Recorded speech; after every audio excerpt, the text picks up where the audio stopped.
গৃহহীন মানুষজনের সঙ্গে নিজের জন্মদিন পালন করলেন বীজপুরের বিধায়ক সুদীপ্ত দাস। পরিবার নিয়ে কোনো নামজাদা রেস্তোরাঁয় গিয়ে সেলিব্রেশন নয়, একদম অন্যরকম ভাবে নিজের জন্মদিন পালন করলেন বীজপুরের তরুণ বিধায়ক সুদীপ্ত দাস। সোমবার তার জন্মদিন ছিল।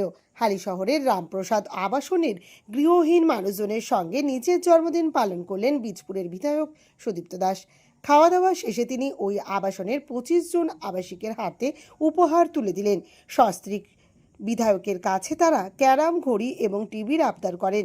সেই আবদার খুব শীঘ্রই পূরণের আশ্বাস দিয়েছেন জনদরদী বিধায়ক। স্ত্রীকে পাশে বসিয়ে সংবাদ মাধ্যমের মুখোমুখি হয়ে বীজপুরের বিধায়ক সুদীপ্ত দাস বলেন, হৃদয়টা বাজ পাখির মতন হতে হবে, চড়ুই পাখির মতো নয়। বড় পরিবার কনসেপ্টে বিশ্বাস করি। আর এই বীজপুরের এই বন্ধুরা আজকে যারা আমার পাশে বসে আছেন, তারাও কঠিন সময় আমাকে সঙ্গ দিয়েছেন। সকলে মিলে তো এই লড়াইটা জিতেছে। এটা তো ব্যক্তি লড়াই নয় এবং ব্যক্তি জয়ও নয়, এটা একটা সমষ্টির জয়। তাহলে এই কনসেপ্টটাকে আমরা আনতে চাইছি যে পরিবার বড় করতে হবে এবং হৃদয়টাকে বাজ পাখির মতন করতে হবে, চড়াই পাখির মতো না। এদিন তিনি জানান, রামধনু হেসেল থেকে এখানকার আবাসিকদের খাবার দেওয়া হবে। তাছাড়া ওনাদের বিনোদনের জন্য সমস্ত রকমের ব্যবস্থা করা হবে। একদমই ভালো লাগছে। অসহায় মানুষগুলো এইভাবে পড়ে থাকে, যেখানে যে পৌরসভা এতদিন চালাতো, আজকে এখানকার বিধায়ক, প্রাক্তন বিধায়ক, চেয়ারম্যান, হালিশহর পৌরসভার চেয়ারম্যান, আপনারা বলুন তাদের কোন ঐশ্বর্যের ঘাটতি ছিল।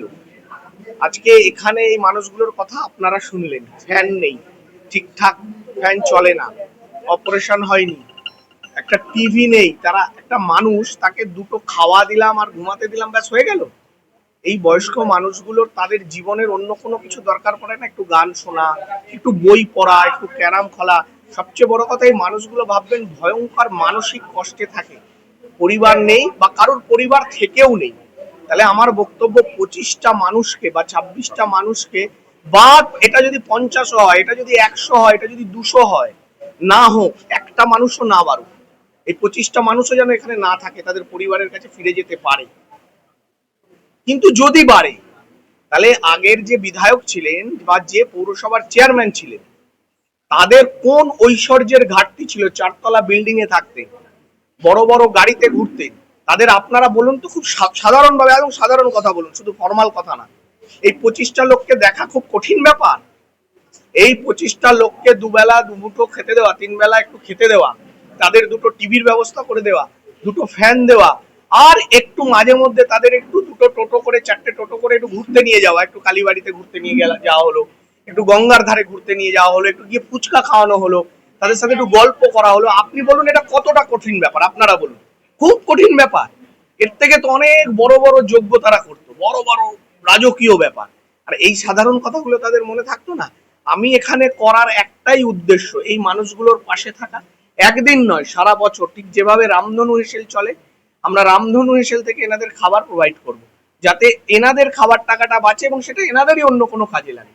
এবং এটা আপনাদের মাধ্যমে বলার একটাই উদ্দেশ্য, যে যেন মানুষ ব্যাপকভাবে, অন্য মানুষ, যেমন আজকে আমি আমার জন্মদিন উপলক্ষে বলেছি, ওই রাস্তার ধারে শুভ জন্মদিন দাদা বলে ভাইরা একেবারে ফ্লেক্স দিয়ে ছেয়ে ফেললো রাস্তা, সেসব করা যাবে না।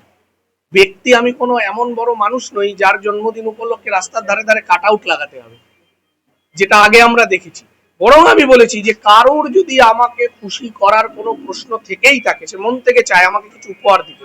অনেকে তো, বহু আমাদের কর্মী সমর্থকরা আছে যারা মন থেকে ভালোবাসে, তারা চায় আমার জন্মদিনে কিছু করতে। তাদের আমি বলেছি যে ইটভাটায় খাওয়া, আজকে বোধহয় বহু জায়গায় আমরা বলেছি, আমি বলেছি যে বিভিন্ন ইটভাটায় গরিব মানুষদের খাওয়ানো হোক, তাদের উপহার দেওয়া হোক, বাচ্চাগুলোকে নিয়ে বই পড়াশোনার, এইভাবে প্র্যাকটিসটা এটা হোক।